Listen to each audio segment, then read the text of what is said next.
তো আজকে 9 জুলাই 2025।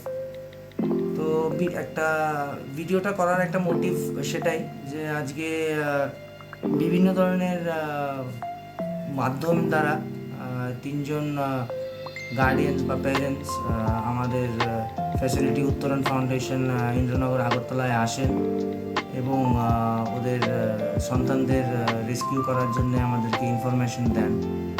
তো সেই সূত্রে আমরা আজকে তিনজন সাফারিং অ্যাডিক্টকে আজকে রেস্কিউ করি এবং আমাদের ফ্যাসিলিটি উত্তরণ ফাউন্ডেশনে নিয়ে আসি।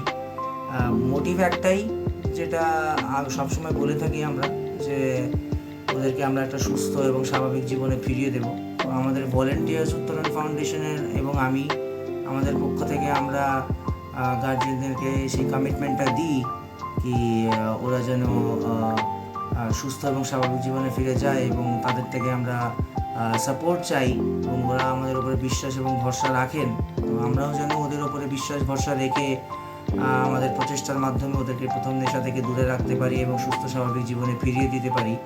এটাই আমাদের মোটিভ থাকবে। আগামী দিনেও আমরা সেম ধরনের কাজ করতে থাকবো। সবার সাপোর্ট চাই আমরা, এবং যতটুকু পারেন আপনারা শেয়ার করুন এই ব্যাপারটা, এবং আপনাদের এরিয়াতে বা আপনাদের লোকালিটিতে যদি এরকম সাফারিং অ্যাডিক্ট থাকে, যাদের ফ্যামিলি মেম্বাররা কোনো একটা ফ্যাসিলিটির সাহায্য চাইছে যেখান থেকে ওদের সন্তানদের নেশা থেকে দূরে রাখতে পারবে, ডেফিনেটলি আপনি গুগলে সার্চ করে আমাদের উত্তরণ ফাউন্ডেশনের ডিটেলস আপনারা পেয়ে যাবেন। আপনারা যোগাযোগ করুন and we will try to do our best to our ability, making sure that we provide the best of the services which we are committed to render. Thank you.